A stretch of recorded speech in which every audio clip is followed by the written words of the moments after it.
Yo, check it out. You know, in tune to the dynamic duo, Reese and Ira, on the corner, Real Talk Corner. Real Entertainment Network. Ira and Reese. The talk is still real. We still on the corner. We gonna touch on some topics. SKN, we got topics. Let's have a discussion. The people got questions. The people want answers. Yeah, we got topics. Let's have a discussion. The people got questions. The people want answers. Yeah, it's real talking. It's real talk. It's real talking. It's real talk. It's real talking. Real talk.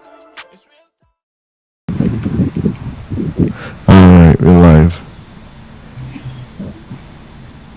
What's up, Everything good, man. What's going on with you? How you been? bro?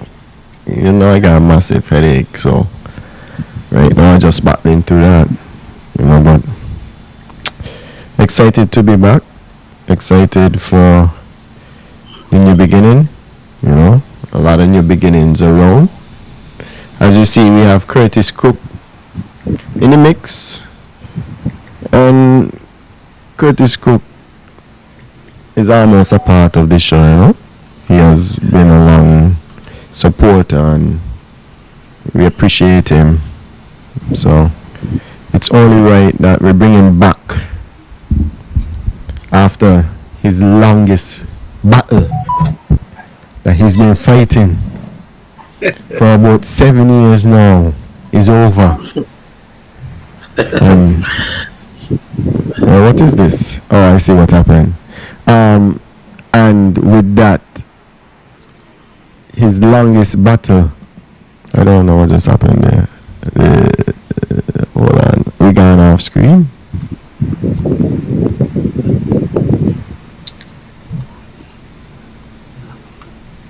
Okay, I think I know. 7 years of fighting, and he won. The man won. Fought all the way through, eh? Never Yeah, gave up. but this thing keeps popping up, bro. But now we're gonna find out if SKN has won, and Curtis Cook is going to tell us what he thinks about that. If he feels as if SKN has won, and what he hopes will be accomplished in the next 5 years by his newly elected Labour government. And also, we just gonna rap a little bit. Reese, come in. Yeah, man. Really nice. It's been a long time since we actually used this platform. We during silly season we've been having joint shows with the topic. But now that we are back and we're here, we just want to have a little quick recap and we'll talk on about the quote unquote silly season, right? Of course, as everybody would have known, Curtis Cook has been a long time fighter for the 60s Labour Party. Curtis Cook has been here with us on numerous occasions and sometimes on short notice. And even election night, Curtis was actually one of the people who was giving me a lot of information on the ground. So we felt it was right to meet on the Curtis so we could have a little conversation with him about the results and things of that nature. So without any holding back, we'll kick it off like a ball and introduce Mr. Curtis Cook. Curtis, talk to the people. Well, good evening. Good evening to you guys. Good evening to everybody. Thanks for having me back. As I said, we just had a unfortunate death for this election, and it was a very interesting election. As you guys said, I've been battling for the past 7 years. For a government that I think is going to suit the people. And as we keep saying, we're supposed to hold the politician feet to the fire. And yes, I'm happy that, the Labour Party is now in power. But, I still will maintain the same kind of energy to do with the Labour Party. I want them to do what is right. You know, it's all about the people. It's never about Curtis Cook. You know, I want it to be about the people, about my people, about the country, about Nevis. Our people should be happy. Our people should not be muzzled. Our people should be free to speak their mind, free to be upfront and open, not be afraid. And I don't think I will accept these kind of behavior from no politicians. You know, as I said, the election was interesting. The people really come out. The people was listening to the message. You know, and they did what I had to do. You know, and in all this, as I said, an election day, I dedicate my vote on election day. As I took out a picture, my co-worker. Remember, you guys hear me speaking about this lady, Vincia Douglas. One of my worker who took the vaccine. Well, you guys know the lady passed on. She passed on last week, I think, on election day. Oh, She passed. condolences. You know, yes, I could remember a lot of the because we used to speak every day, and a lot of the conversation we've been having is about. She was saying one time that she hoped that the government could compensate people like her. You know, I mean, she's been through a lot, and it's unfortunate that she passed on. And you know, I'm so happy that I'm a little bit sad that she didn't get to see the change, but at the end of the day, for me, she's gonna live on in my heart. You know, it is sad. I mean, she died a broken heart because we used to speak every day. And I told you guys, I remember in the meeting I said to, I got up and I speak about if something happened to one of us in the vaccine. And she was the one who reached out to me and said, Cook, I took the vaccine and I'm the example of what you asked. I'm the victim of the question of what you asked, if something happened to one of us. And she was one of the unfortunate persons who got sick and lost her life. Yeah, that's tragic. That's Very. tragic. That's tragic. And just want to big up the listening and watch. Well, actually, the watching audience. Corey and Curtis. You know, I know that would have been one of the fights that you were fighting. You know, the unjust.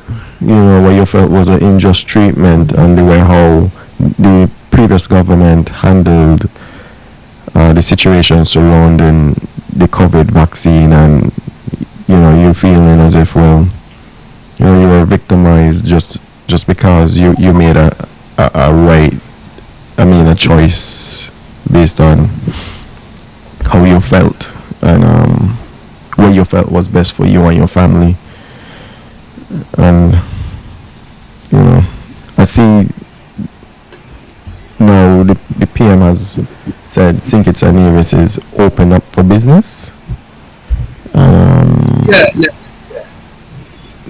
You don't have to box, you don't have to, you know. And you know what really hurt me too, you know, as I keep saying, as I've been saying to you guys. We just had an election, okay? Let's come back before the election. Yeah. Music festival. I have some friends was here from England, and they went to every night with a VIP. They had a VIP pass, the battle pass. So already they did take me to the festival, and it was interesting that I was in the VIP with some of these same people who was saying the vaccine. You know, we was up close, we were linemen, we was drinking. Then after music festival, nobody was talking about the vaccine, nobody was talking about the 60. Same government. We went into election mood. We was campaigning. We was up in everybody's face. Nobody mentioned the same government. Nobody was talking about the safety of the people of the country, the safety of people. The Prime Minister and all the people was on the podium. You didn't see not one of them in the mask. So it makes you wonder, what were we dealing with for the past 2 years up until election day? Look at the restrictions. Everybody was coming in. Everybody was doing as they like. No mask, no lot of restrictions. So why were we forced into the vaccine? And people cannot run away from these questions, because you guys, I just could recall, all of what I'm saying here today, it was questioning for the past 2 years. And it played out. Nobody said when you're going to vote, put on your mask. But when we're looking food to eat, put on your mask. They're 6 feet apart. When we're looking food to eat, go home and fast and pray. You lock me down. You didn't care for eat. But now election, man, just come and vote. Not who want to come in, come in. Election before, you lock us down. You keep us out. I mean, the double standard, the injustice in the whole operation. And I think that is one of the big reasons why people went out and vote strongly. I think they're fed up of a lot of this stuff. Went on, drew it concerning the COVID. And then to add insult to injury, you tell me these people bust up $27,000 who was getting paid all through the pandemic. $27,000, I mean, well, $20,000, sorry, bust up among them.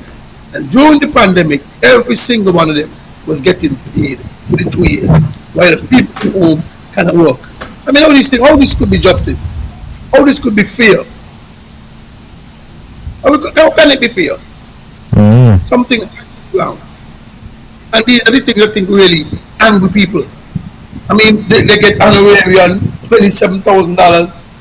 You give them the highest honor of the country, but the ordinary man was made. As I said to you, my friend, my worker, one woman get 27,000 and others. But the lady who took the vaccine for the country, for the company TDC, get absolutely nothing. I mean, how this can be right? The government should have been looking into these people. The government should have been tracking up on the government should have been doing everything to make sure that that woman was comfortable. She was not. She was treated badly by the company TDC and very badly by the government. Because nobody was calling her, nobody was checking up on the lady. I could tell you that because I have all the texts. They used to text her every day. We used to talk every single day. As a matter of fact, my last text with her was 6 a.m. the morning when she passed the night. I didn't even know that she died. It's one of the other pharmacoworkers who told me that. So I sent the text to her in the morning because we're accustomed to text every day. So I was just talking to one of my coworkers. I sent the text, right? 6:08. Shortly after the lady I have to go and give my kids breakfast. So I hang up the phone. Shortly after my phone ring back and the lady called me. My brother, I scream out, I drop the phone. My kids, they ask me, Daddy, what happened? Daddy, what happened? I said, I can't believe that my friend has passed away. That was 6 a.m. in the morning and she died at night. So you understand how you feel about that? Knowing, and she said to me some weeks ago, Cook, come look for me. Cook, come look for me. I said, I'm going to come. She said, you don't have no, I said, no problem, I'm going to come between 11 and 11:30. My brother, I did went. And when I look at that lady, that's not me work I accustomed to see. She couldn't even walk from here today because the blood clot first started in she lungs. Then he went to the heart. So, I mean, she had it rough. And as I said, nobody was reaching out to the lady. She really died a broken heart.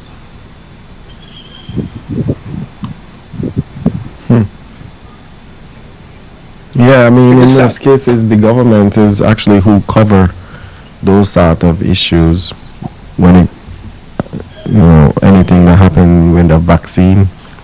Just seeing like for the COVID vaccine, a lot of governments shy away from it, but I think St. Kitts and Nevis, the society is small enough that the government could have said, well, in order to get the place on the right track, because that was what they were saying, they wanted the place to be on the right track, and in order to encourage more people, if something is to happen to you, unfortunately, because we boast about how robust our economy is and the funds, if something was to happen to you, we would do X for you, well, your family, for you, depending. And I think that would have been an encouragement for more people to take the vaccine. You know what I mean? But like you said, they shied away from it and they refused to do anything at all. But that is something of the past. We're going to look towards the future. It's a new day, a new dawn, brand new beginning. Yep. And Curtis, our condolences to you for the loss of your friend. And so I don't know. Do you expect the new government to right any of those wrongs, or you just have that written off as that's it, and let's just move on now? Well, Dr. Joe did say he's gonna compensate the workers, the TDC workers, and the people who lost their job. As I say, I was kind of inquiring to do with Toki, but unfortunately, you know, so that could be something that I guess people who maybe was afraid to come forward could probably come forward now to see what would happen, you know. But as I say, it is what it is. It's rough, it's hard, it's unbelievable, and we have to move forward and move forward in a positive way. You know, it's a new government, and let's hope that certain things can really change, because we really need to go forward. Even concerning, as I said to people, my brother, I said to them on the radio, and I'm going to say it to you guys, what I've been through for the last 7 years, my brother, I don't want to see the ordinary man go through that. It was rough, it was hard on me, and this is no joke. This is something that maybe one day I believe I could have flipped. That's how serious it was. Knowing the kind of person I be, hard working, and just drag everything from under my foot. As a man used to travel regular, had my privilege to do what I want, take me kids up and down the place, and to just get up one morning and just pop. And up to now nobody could have given me the explanation. But what I'm saying here tonight, I am not encouraging Drew to do the same thing. Dr. Timothy Harris treat Douglas a kind of way there, and I wouldn't accept it to treat him the same way. Give him what it's supposed to be for him. Let him see that we want to make a difference in this country. I wouldn't say don't give him a police detail, don't invite him to functions, don't treat him like a former prime minister. That is unacceptable, my brother. Don't also go after the ordinary man like me. People speaking out with the injustice what is going on. It's not fair to go after these ordinary people because they have children. The man at the top, these big fish, yes, me ain't got a problem with that. But to tell me the ordinary little small boy, I wouldn't accept we're doing these things to these people. Because at the end of the day, as I said to you, is that everybody might be a cultist crook and just take it. Somebody might flip. It's not everybody gonna be like my son. My son don't want to hear nothing about unity. He don't hear nothing about Timothy. Because he's 17 and he see it. You remember that day when I came home and I said, boy, they take me eye. He look at me in the face and I could have see in the eye anger. He could have flipped. I could have flipped. Because at the end of the day, you can't even show me what I do. But guess what? I don't believe that we should go back down that road. For me, this is my message to people, to the new government. Let us treat people like they're human beings. Let us do what we have to do to make everybody happy. Well, you can't please everybody, eh? You can't please everybody. I hear you, King, and that is acceptable. What I'm saying, this bold-faced thing just attack on people. Yes, you can't please everybody, and I agree. But we cannot be going on the road of what happened to me. That is the key. That's the key for me. The revenge business, I'm not going to accept that, my brother. Gotcha. I've been through it, I understand it, and I don't think anybody else deserves to be treated like that. Gotcha. Because it was rough. It was very rough. So going forward, I'm saying, yes, you're going to have people going to have to move on this and that, but the way how we treat these guys, I mean, after last election, these guys went in government headquarters, pulled down Douglas picture on this spot the moment, got everybody in the corridor outside, like there's criminals searching to government headquarters. I mean, people were scared, people were traumatized. Should we go to the same vein, my brother? No. No, we can't. That's not the behavior you want. No, that's not the behavior. And this is what I'm saying. That's what happened last election. These guys went to government headquarters. Everybody come out the room, searching up in the desk, searching up this, searching up that. and people accept that. I am not going to accept these kind of foolishness. I have children growing up, and I want them to see a different. I want to see a different Sinkits and Nevis. Not the same old foolishness, my brother. The election is done and it's over. I'm asking for change. That is why I was asking for years. Change for better. I'm not going back.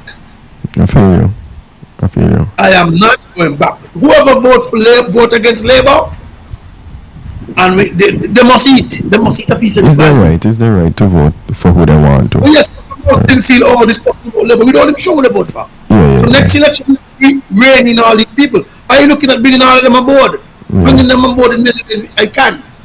Not going back over that foolishness. Oh, but he's a Labour. So there's a unity. So there's a guy. He's a PAM. He's a guy. But that is not for me anymore. No. That is not in my idea. My idea is to treat our people as they're supposed to be treated. I want to see everybody get a piece of this pie. And that's the only way that we're going to have the best as Sinkits. Because when all hands on deck, that's the best way forward. I don't care if you're from Timbuktu. As I said to you guys, me and them fellas was in England Lyman doing what's his name? The boy there who passed us some years ago, Blackman and all these people. Me and somebody from Nevis, you're going to line with all you are from Nevis. I'm not going to show you all own leagues. You are from Nevis. I make sure Blackman go cricket. The Calypso King some years ago for Nevis, Hollywood. All us like become friends from in England. And then somebody go again and these people. No. So I'm saying we need to get away from all these fools. I mean, look at some of the little wrangling we got now. We have an AG. And see people very mischievous. We have a new AG, which is the fellow Wilkins, Charles Wilkins' son. Somebody say, oh, they got me a plaster up. Oh, I supporting Charles Wilkins' son when he fired this and he fired. Well, me and the father had issue in TDC, but me and the son did not have any issue. Me and the youth man, they get along all the time. So there was never an issue with me and Charles Wilkins' son. The issue was with TDC. I may have a problem with Charles Wilkins outside the TDC. Yeah. Michael Morton was at one of the VIP lounge tonight. He was the chairman for TDC. He was at the meeting, and I got all in the meeting. But when I see him at the VIP, I shake hand, I embrace him. I said, Mr. Kelly in town when we had run the protest. I went over, shake hand, and I embrace him. Because what happened in the meeting is the meeting. At the end of the day, they must understand that I respect you and you're supposed to respect me. What should I do? Go along all day, hating them? The meeting is over. I'm going to speak what happened with the TDC, but that doesn't mean that I hate Charles Wilkins. I mean, some people trying to say, oh, but me and the son have no issue. My issue was with TDC and the situation that with the son is not saying then Ike mother is a PAM. So what are we supposed to do? And Ike is a Labour, so what are we going to say? Ike is a PAM. I mean, we need to start to look beyond these petty foolishness as big people. General Paul is my friend, I don't know. Me and General Paul were very close. When I was in Barbados with my green card, General Paul was in Barbados studying at the same time. He came up to me every day, take me around Barbados, make sure I was comfortable. So me and General Paul was always friends over the years. We never talk politics outside when I call it on the radio. Otherwise than that, me and General Powell was friends. Up the election they were talking. Yeah. One night I showed up at TVB. One night, Ike said to me Thursday, but cook, let me go have a drink. I said, man, no problem. First time I got my Barry's, I mean, I'm in line. Well, we up the line, and Jonel come and took a picture between the two of us. Jonel said, man, put the palm side, put the palm side. My mother, Ike said, I can put the picture. I put my picture. Jonel put the picture. But big thing now, people abuse. Oh, Jonel put a picture with Ike and Curtis. Yeah. Oh, he abused Jonel and this and that. Me and him and his friend. Yeah. So I'm saying, these are the things, my brother. We need to now start to think outside the box. And think of a carnival, Sean take picture with my son. I take picture with Sean. So it's nothing personal. That's how it's supposed to be. Yeah, but you have some people still believe that. For me, we holding up this hatred thing. We holding up, we gotta let it go after a while. The election is over, and I said to you, my brother, Timothy must get whatever belongs to him. I will go here and shake Timothy hand and tell him, boy, you made some mistake. and my heart is eased. It's time to move on. But you still got some people believe that they must hold everything in the heart. But I look at life different now, my brother. I got children, Yeah. and I gonna defend my children all angles. But at the end of the day, I the first man to reach out to anybody. We need to understand that St. Kitts and Nevis does not belong to the politician. It belongs to all of us. Because you realize the government change. Who now got to go forward? With the people. Yeah. So we got to understand dealing with my brother. You know, new government in, are looking for new things going forward, and what is best for the Federation of St. Kitts and Nevis. How best can we work together? How best can we going forward? Man got to come down off the horse and understand you could be on the horse today, and the same day or the next day you could just be taken off the horse. So who have not learned from this election, well, they're in a sad mistake. This election have teach us a lot, because nobody believed that Labour. Remember the last discussion I will listen to y'all on the programs. Nobody believed that Labour would have win 6 seats. You guys was had the discussion, you know. We're gonna have Reese did. a coalition government. I listen to y'all. We're gonna have a coalition government. Reese And believed I keep telling to my people, Yeah. people, you don't know what people thinking. I never believed that Labour would win. I had hope. But at the end of the day, we must always remember you're dealing with a human being. And some people need to understand that when you're on the horse today, the same day, you could jump off the horse. And these are things sometimes I saying to my friend Mark Bradley. So when I call the program, he call him a clown. This is not a puppy show. But look what, Mark Brantley, Sean Richards, Lindsey Grant going to be on the same opposition bench. Are they going to be standing together? And Timothy. Because guess what? Guess what? When Mark say he against, what Timothy can say? When Timothy say he against, well, they got first time in history, St. Kitts and Nevis going to have an opposition with them together. You ever see that before? You ever seen the world with the opposition in together? It's happening right now. And look at this. Two of them is 3 leaders. Mark is the leader for CCM. Charlie is the leader for PAM. Timothy is the leader for PLP. So who will lead who? Which one will lead one another? This is a learning curve for my people. It's a learning curve for the politician. Because, 6 months from now, the party could fall. We don't know. We don't know. We got to leave room for disappointment. That's the problem with a lot of us. When I used to scream about Sam Kondo taking up my vote and went with it, and if I remember them talks, and I keep saying something need to be in place that Sam Kondo, the politician, should not be able to do that. Nobody studied me. Eugene Hamilton took up the same PAM vote and went with it with PLP. You hear everybody start to scream. There was a video with the other man guy out. Bad road can't done. The same man who used to laugh after me. Well, he went nowhere. He just no move. Eugene just no move. Yeah, but what I'm saying, he went nowhere. He was the prime minister. Yeah. But remember what really happened is the PAM people don't move. Eugene say he not move. But what I'm saying, I vote to you guys in a government and he not come out of government. Yeah, but what I'm saying, he couldn't decide joining with Tim. Give Tim the vote. Yeah. So he moved. He gave Tim the vote. That's why he was the deputy. Okay. He couldn't decide by the turn of my PAM guys, yeah. So I following them. I feel it. But he actually went with the votes. It's basically the same thing I was saying with Sam Kondo. When Sam leave Douglas, he went with PLP. We was to have a by-election in the same way Eugene Shotton or resign. These are the things I'm saying. We got to pay attention to what is going on in the Federation of St. Kitts and Nevis. And it's all about respect. Some of these politicians like to ask about respect, you know. And they're the one meting out the disrespect. But as soon as the small man says something, everybody feel like we jump on the small man. Election day, that lady, Josephine Huggins, very disrespectful. She was very disrespectful to me. My brother already answered that lady. You know what? I said, let me leave it. Let me leave it alone. And look today. Who she is escorting in government quarters? In the same Jew. Because she never believed that Timothy Harris would not be the leader the next day. Yeah. But she was very disrespectful. I was supposed to be arrested Saturday morning because my name was done up the Defense Force camp by a killer. Police came on election day. Police came to me. What are you talking about? You hear me again? No, what are you talking about? This is facts. Go into that. This is facts. Yeah, go into that.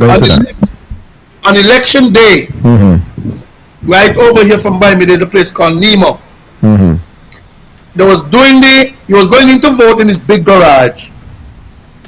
But I had one line was A and one line was B. So I said, why these people didn't put up a big sign, say A and B? So from you come in the yard, you look up, when you don't go to the booth, the lady will tell you in the booth, you in line A or you in line B. So when you go in the yard, instead you have to be asking which line is A and which line is B, you automatically would see which line is A and which line. So I walk up a guy, right up front to the lady to ask them which line he in. I guess the line was so long, we were joking, but I'm usually and he said, but he forget which side. At the same time, Josephine Huggins came and she asked me if I work in there. I said to her, no. But anyway, you get $27,000, so you should be here working. Bad woman start tell me all kind of nastiness, get on a kind of how. I said, all right. I said, if I answer you, I'm going to get in trouble. Plus, you're the old man and I might tell you what I want to tell you, and I cool. A killer came and whispered in she ear, saying how they got A, B, and C and must in the line. Now we're trying to work out, but you say you want to have in 2 lines. At the same time she walked past me. I said, well, killer, you walk past me, girl, close. You're trying to rob me? Just like that, brother. Feel me, thing. So at the time I was going on my scooter. So I reached down Boyd's. When I reached down Boyd's, I was talking to a girl. She come out and went. A police came with a pickup with a bunch of police officers. When the policeman said, come here, cook, I went. So he said, man, I'm going to tell you who said this. But they said that's how you intimidating the voters. Somebody make a complaint that I intimidated the voters. Not you. Nice, Curtis? No, man. No, you're nice. Right? Man. Yeah. So I laugh, King. Man, take it as nothing. I just leave that. I left from there, I went up by the other polling station, that had a big tent. So the police said the tent must move. You know? I went to close. So I said, police, I said, guys, all hands on deck, labor man, how you come? Let me move this tent. And all of us take up the tent and we put it up under a wall. They had an argument said that the tent is supposed to go further. Ashley come and said, but no, this is my land, so I can put the tent where I want. Okay. Turn off and then there. Election went on, King. The next day, I was up the village where I from. A big man in the army was there, because he didn't line up there all the time with us. He said, why they haven't you on a killer? I said, man, a killer? I said, no, I'm the man, a killer. I have no discussion, man, the talking. He said, well, you name up the camp here. You put your name up there, you were supposed to be arrested the day after the election. You understand the kind of people who was in charge of this country? That's terrible. So my name, and this ain't the first time, you know. You remember when they had the riot in Sinkets? Not the riot, when they had the little tear gas and so. And if you guys remember, they had the issue of Friday when the tear gas people, they lock up 2 girls and a fella. What year that? Huh? What year that? I think that was early this year or last year, just before Christmas, just before November. When they had the little riot, when they lock up, they say they was protesting. They lock up the fella Shaq couldn't do the video. Yeah, I remember that, yeah. True. Okay. Well, let me explain to you guys. I was the one who was supposed to be arrested that day. Yeah, because the police didn't tell me what going on. But because I'm smarter than them, I was in town and I was watching. So when everybody looking for me, I don't come home. So everybody saying I was a lockup because they didn't see me around. So this is what was going. Me was the target. Me and Big Steve, the friend. We were supposed to be locked up because we were supposed to talk. And I'm happy, as I said to you, that with all I'm saying to you, my brother, my heart does not have any malice for them. Because God up above is in control. God up above is in control, my brother. And I said to you, election is over. Done. We had a good election. We're just waiting for the report now from the people who was here, and they were going forward. Done. So that's all I have to say for now. you guys have any question. Good night. Reese, your mic off. Tanya, I had a headache and the painkiller just kicking in. That's why I was so low energy. It was actually a migraine. Reese, you coming in? Nobody could hear you, Reese. Let me see if your mic off on my end. Then it might be me. Yo. No, it's you. Go ahead. Yo, still no sound? Yeah, we got you now. Alright, sorry about that. Hey, Curtis, I tell you something. Good night, Alicia. I listen to you speak, and you speak with a level of political maturity that I wish that more people would have. The victimization thing, like I just spoke about, I don't think that we need to continue that trend. I do understand that you clean house at the top.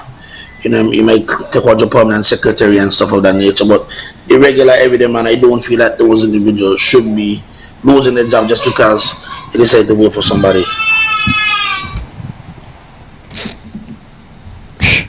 Dyslexic, right? You know, so I totally agree with you, and I hope that the new government sees it that way. I don't go in and start targeting people. This person because they campaign for Palmer, target that person because they campaign for PLP. And I hope that we could have a smooth 5 years of this Labour government. One thing that I would say that I'm happy about, I was pleased with, it was the smooth transition of power, the peaceful transition of power. It really had no about it. And I think that was real good.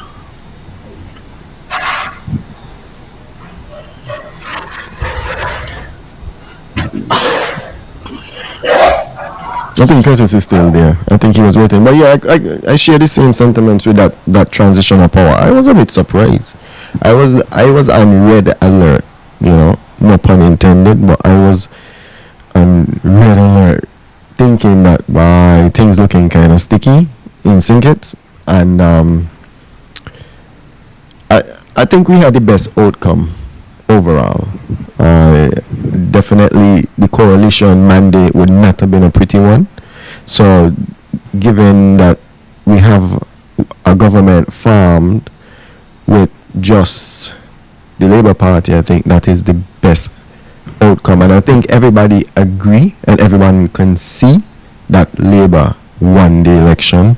You know, hear no talks of nobody cheat, this, that, votes this, votes that. So I'm happy, you know what I mean? And the only thing that Labour has the bare minimum, 6 seats. So hopefully they keep it tight knit, people do change over time. So I hope the party and everyone in there, they keep it tight knit and they do what's best for the country. I would love to see some development in education. I know Jeffrey Hanley spoke about some development in education, not only to make CFBC free. I would love to see some development in health. I know they spoke about building a new hospital, but there's just some areas I would love to see developments, and I would love to hear from Curtis, especially as his son is in the spotlight right now as a potential West Indian bowler. I've been seeing it on social media. He has a son that plays cricket and is doing extremely well. He said Pumby Boy taught his son how to bowl. I think I heard that. I don't remember if it was Curtis Cook that mentioned it, but him himself and Curtis, what kind of development would you like to see maybe in the sports department? Concerning and stuff. Well, it's not so much my son. It's not because I don't like to say about me directly on my son. Yes, he's doing well. He's doing very good. I just say I the one who said I could remember.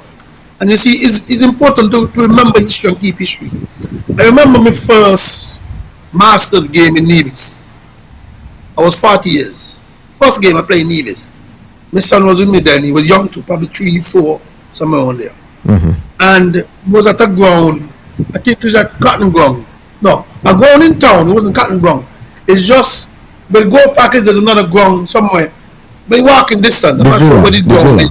The villa, by the school. Right. Yeah. And Pumpy Boy was there. What he named? The young Tuckett was there. Carlan. And Pumpy Boy called him, a bunch of kids, and he said to them, come here. Anyone I could roll over your hand, you all could bowl. Could I roll over your hand? And he stayed right there with them. Now all of them they playing tonight, he stayed there with them and he played with them.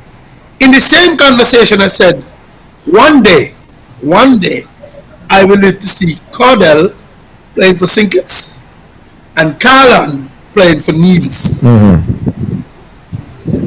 I Saturday I said, Cordell, I'll let me go Nevis for a day to chill out. When we bike. You know, young, I didn't have a bike, but we went over there. And we went up in Golf Park Saturday. They were playing cricket at the time. And Cordell said he don't want to go nowhere else. He wanted to play cricket. Go play cricket.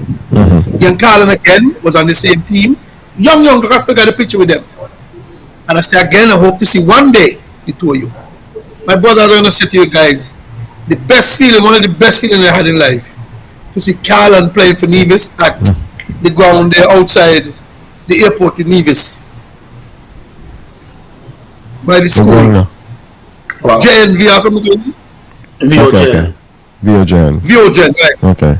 Cordell and Carlan played a game. They're under 17. And I was happy. Now, to what you're saying concerning the sports. I think the sports minister, whoever the sports minister going to be, they need to involve in a lot of the sports. They need to be known by the sports people.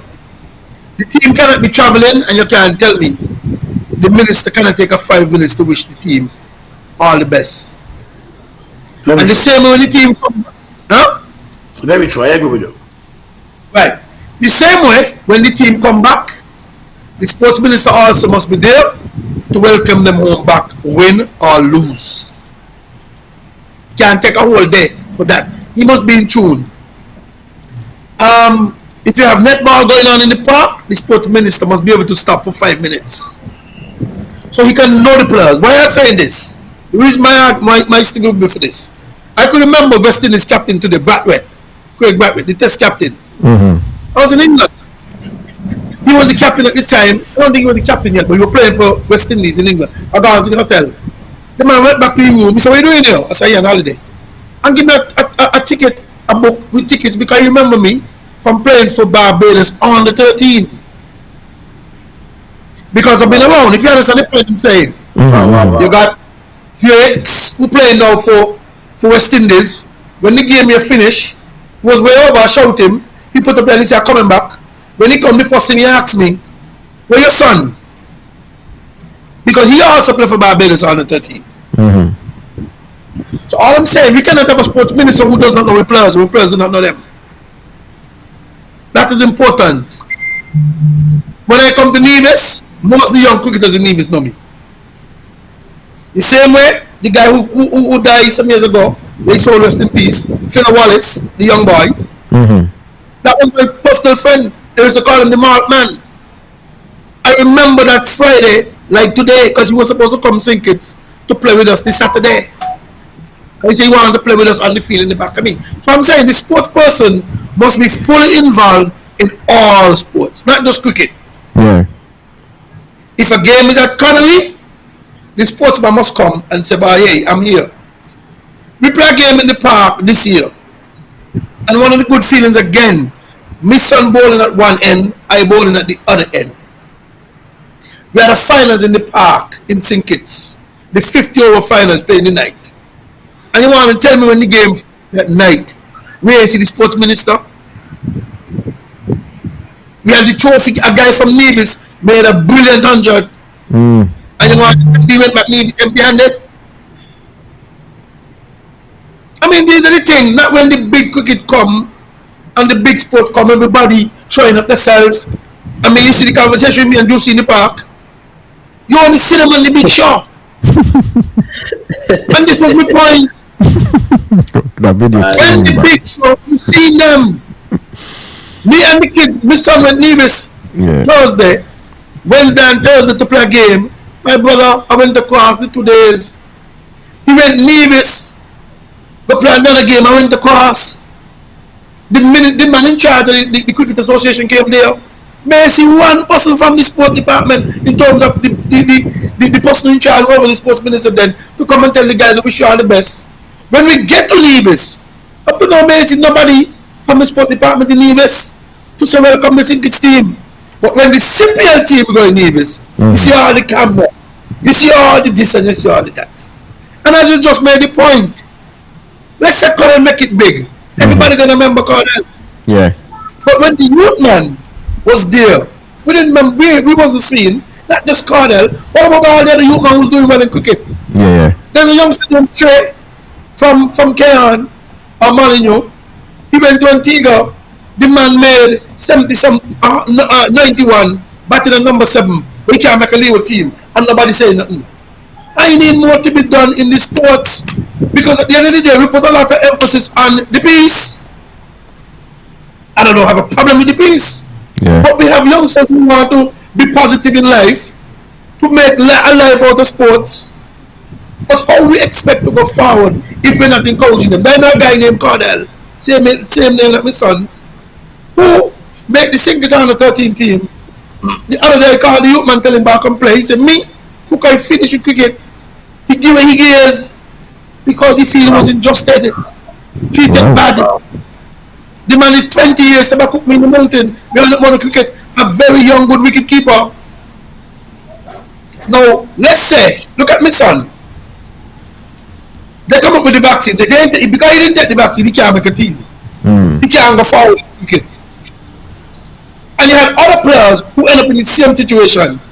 The boy Trey. You had other players who, because they didn't take the vaccine. But these are kids. We need to make sure that we take care of the children. These kids are very fragile. And if some of them don't have a father like me, who's going to continue to encourage them, it's easy for them to go on the website. The whole sporting system in Sinkit needs revamping. We need a minister who's going to show us that we're fully involved in the sports. Put things in place to help. We got talent here, you know. We got talent in Nevis. But if you're not helping them, it's easy for these guys to just turn off. I mean, a final play in the park, Williams is ZZ. But the same cricket were playing in Jamaica the other day. My son watching me, showing it on Sportsmark. When the game finished, nobody can talk to the youngster from Nevis who made 100. How get a hatchet in a game. In a game against Nevis, get what? 3 games, get about 12 wickets. Wow. You think anybody document that? You think that is document, my brother? That a 17-year-old get hatchet in a game, get 4 wickets in a game, get about 12 wickets in a game, get 3 good catch in Nevis, short William and Allen fighting in the park, take good catch. He played Molineux mentioned yesterday in a win ball league, pick up wickets again. But there's others, not just Cordell. There's a lot more Cordell. But are they getting the opportunity to show their skill? It's not. There's a lot more. Trey's only 15 years. The man with Antigua back at number 7 and made 91. A 15-year-old little boy batting against all the 19 players. He played in Nevis in a game here. The youth man them saved the game. You want if you watch an international test match. Down to the wire, Cordell going last, and then at the end, the Cordell saved the game to the end. But who document that? Well, the boy Curtis Wayne from Nevis. Curtis Martin. Morton. No, Wayne. Morton. Curtis Morton was there with the video. Yeah. So he will have that. Yeah. But where's the video? The people in Nevis who own the radio station, the government station. You think anyone will come back these days? What do you mean? Oh, you mean NTV? What would it be? I think he does show his thing on NTV, you know. I agree, but what I'm saying, in a game like that, you were supposed to see whoever the Minister for Sports, they were looking at the game. Feel you. When the guys come out of the field, when they're coming out of the field and they're shaking hand, the Minister is there. I could have said, well, yes, I know the Minister, he's there.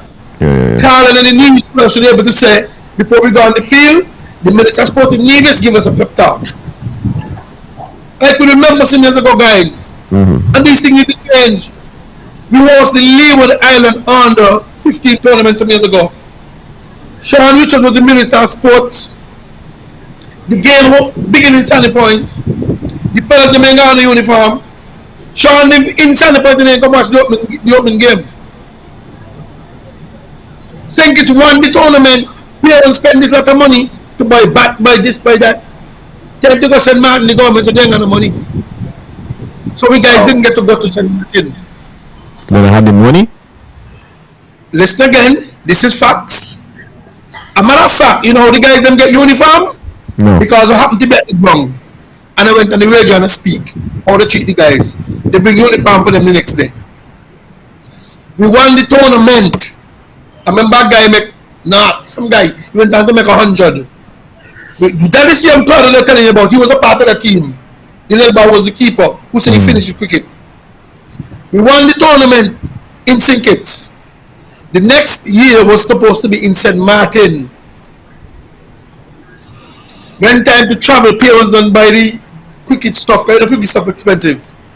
The government said they do not have no money. But yet in Warner Park, they was watching Super Bowl on the big screen with barbecue. Okay. And you know, even them upset, they decide, because now we fellas them would have been hampered to make the Leeward team. They say, oh, well, we're going to send some players. And I said, no, it can't be fair for this. And if it's me, I would want it for me. We didn't send a team, but how we going to send players to make the Leeward team? That can't be right. That can't be fair. That to me is wrong. Even though I feel that the same players them couldn't make the team. But who the reason why they didn't go? The government. So you're going to tell me you're going to put them in a team to hamper somebody else who went and played the tournament. A guy from St. Martin went on to make the West Indies under 15 team. That same guy have a picture with he and Cardell playing in St. Martin. Columbus won 9 or 10. Because that's some kind of college tournament and Cardell went and play with them. The same guy went on to make the West Indies under 15 team because he was at the game. The same game I tell you, the first night test match is England. He was at the game and I met him at that game. So we keep hampering with players them all the time. We need people to take sportsman serious, especially the youngsters. Yeah. We need a minister who was going to make sure he's fully involved with these youngsters. Because guess what? They need a lot of help.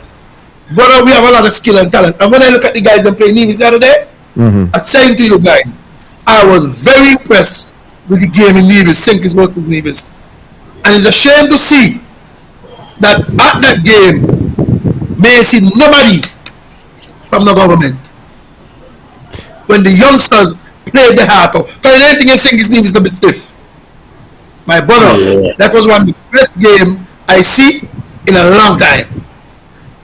And for these guys to don't even have a video, because I'll play, I tell you already, if you look at the under the tournament we had here with all the big guys, some of the people that are playing the tournament here, the 50 overs, and they want to tell me none of the guys that could come, just as they can't come with a camera to do the interview after each game, to have the guys that want a pep talk.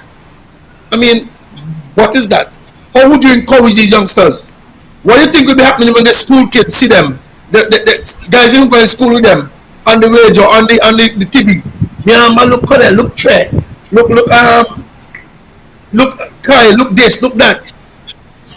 It would motivate the other kids. Yeah. And we take, for years, we've been taking these sports guys for a joke.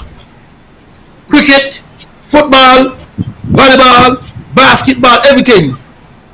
But as soon as one of these guys reach up to the level, everybody will come forward. You know who was involved from who wasn't involved. It's not right. It's not. We focus on the big international people, and we don't focus on the youth and them, trying to help them, to mold them, to get where they're supposed to be. Especially because all the kids them need a little motivation, my brother. Yeah. You know, sometimes when you're there and you're shouting out, let me go Cardell, and somebody say Nevis, Cardell drop a catch and then shout out, what are you doing? Somebody say, but you be hard on them. I said, I'll be hard on what? But he playing a big man game. It's not easy, you're playing a big man game, King. And you're going wrong, I don't be the first to come on you. You might tell me, so I said, no. He's no better than that. He's supposed to take the catch. He's supposed to do midfield. But because my son was supposed to do. stand up out there and say, well, may I find an excuse? He got to understand that you must be motivated. That's how I feel like motivating him. May I call him down? Come on, man, you could have better than that. But guess what? Who we hearing it from? Daddy. Because when me and he playing the other day, when the catcher take off him in the first game, the fella hit the ball hard, he said, Daddy, if you drop that. That's what he wants, you know. If I make now to hear it. You understand what I'm saying? Wow. So, Curtis, Exactly. there's no Minister of Sports yet? They haven't. I think they say they call out, they didn't officially say. Yeah. So I don't know if that was really, I think they said someone in the ministry would come on as the Minister of Sports. But I'm Okay. saying whoever can be the Minister of Sports, I need to see a You change. need to be visible. Yes, as I said to you, I understand.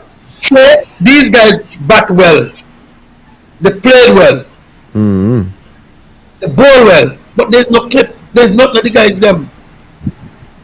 I have a video on my phone when Carter was about 4 or 5 in the yard here. Get up a man in Ghana, they put down his stump and was bowling and running out people, and he went out there. It's on my phone. He was 4 or 5 years. Wow. Because I keep telling people, document these stuff is good. Don't. Sometimes we take a lot of things for granted. I got video with Cordell in the house, I let the boy batting. I got It's a video with Samuel. Cordell a small ball in the park. Samuel, okay. Samuel is the But Minister what I'm of saying, Sports. Yeah. we take a lot of things for granted. That is why in the Caribbean, a lot of the time we don't have documentary people and our sportsmen, because we take it for, we don't remember what they do. So I always tell people, like one lady that time I was in the church and this little boy in the pong in the drum. I went up to the lady and said, Miss, so you pong in them drum? Take a video of him and save it. She said, nah. Yeah, but when you reach 8 and 9 and 10, what do you think gonna happen? You can always remember that.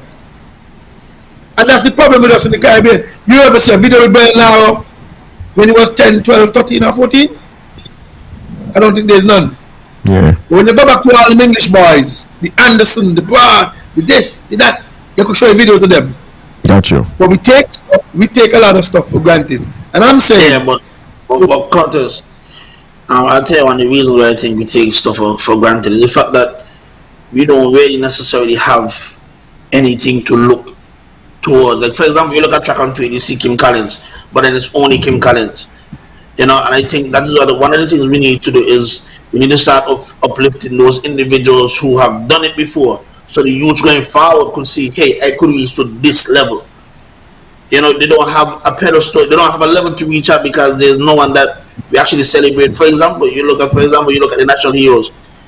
You don't have nobody in sports in none of them, nobody in entertainment in none of them, right? So I can't say, hey, I can play cricket and my goal is to reach to this level. I want to reach the same level as Curtis Cook is a national hero. He got a medal from the Governor General. We really don't have it, so that's one of the things we need to start doing. Honestly, we need to start. Kim Collins got a stadium. People. King Collins got a stadium, Reese. I don't. But that's why it's harder than Kim. Yeah. Reese, you just said something here, right? And I'm happy you said that. Because you see, that is why I've been screaming. There's a lady some years ago from Sunny Point. She went to the Carifesta, whatever. Like the junior track and field thing. Right? Right. I think the girl was the youngest person in history to win a race. I don't remember that. The little girl came back to sink. Okay, hold on. The little girl came back to sink it. And I'm going to tell you before I get there. Timothy Butler was the other day. A banner was held outside of government headquarters. Remember that. A banner was held right now outside here in the village. Yeah, that was wild. Good. Let's forward. Let's go back now. The little girl went out there and did the country proud. Not just the country, the Caribbean and the world. And I remember saying when the girl come home, let us have a big banner on 4th Street so we could see who the little girl be.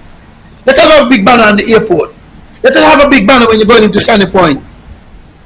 Not a soul study the poor little girl. Let us be the one. Let she be the one to go in this school Yeah. to motivate our school children. You know, good feel when the school children see the banner. Anybody look out for the little girl for that day? And that's the point I'm saying all the time. We don't focus on the wrong thing. You don't know her name? So up to now, I can't tell you who the little girl be. I know she win the race or whatnot. But there was no massive promotion. Like how you see through an election, you could have made sure you know Talbot. You could have made sure you know Mark. You could have made sure you know Lindsay. You could have made sure you know everybody. But when our people, our kids do well, we don't go out like that. The little girl won the race big time. Shock the Caribbean, shock the competition, the youngest come from behind and win. And when she came home, you see a banner on 4th Street. Timothy boat there, a banner was on 4th Street, a banner was on Church Street, a banner was here in the village just the other day. And guess where she come from? Sunny Point. Who live in Sunny Point? Oh, Lord. Who is the minister for Sunny Point? Who was? It is. Yeah. You really see it? Well, he's no longer he was the minister of sports at the time. Right. Yeah. But what I'm saying, who is the minister was on at the time? Sean Richards. Sean Richards, yeah. Okay, and what he do? Nothing, as you're saying, and we understand the gap. So now you actually saying to the current minister, these are some of the issues, and hopefully they see this show and they could. Jam up the gap. Yeah. Because I can be vocal. Well, I know you don't keep the same energy. Your energy don't change. Because when Colonel them are playing over Connery, I call him, I make sure I call Canis. I said, come over here. Sing is playing the game. Now, even before you get the hatchet story. Yeah. I tell him, I come over here. Colonel is playing. Come and greet the man. Come and say something to the man. Remember next election, Colonel going to be voting. And Panis did come. He took a picture with me come. This is what I want to see. Yeah. Let us not take this thing for granted. Yeah. Nobody tell me politics is not politics. The youngsters must feel that they have somebody up there who is care for them. Because sometimes we take it for granted, go a long way. Kids ain't fooling. Yeah. You can imagine, you're listening to the national players. Boy, my father dropped me to the ground. My father in the stand looking at me. And the other problem, you know, let's move from the politicians. A lot of the parents need to get involved. When this, just me and preach, we don't have any, some of them parents don't have no time. They always ain't got no time. But once you try doing anything, you're supposed to make sure you ain't got to come all day. You could come for 5 minutes and say, hey, they're not here.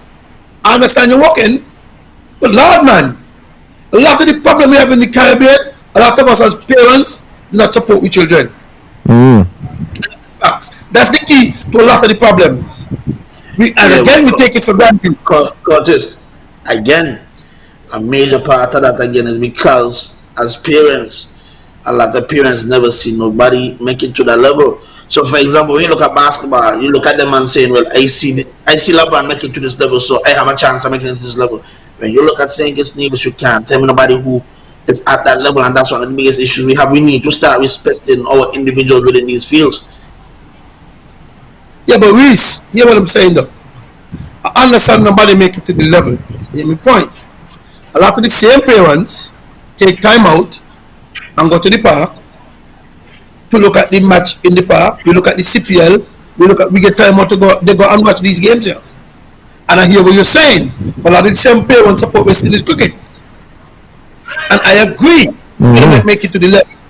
But you could also see there's an opportunity where your son could get to the level.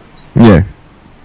Because if you hear your son, let's say Reese, you're home, and you say your daughter tell you, or your son, Daddy, I'm going to play football, and you hear in the news, John Paul scored 4 goals. Who do you call? And your son.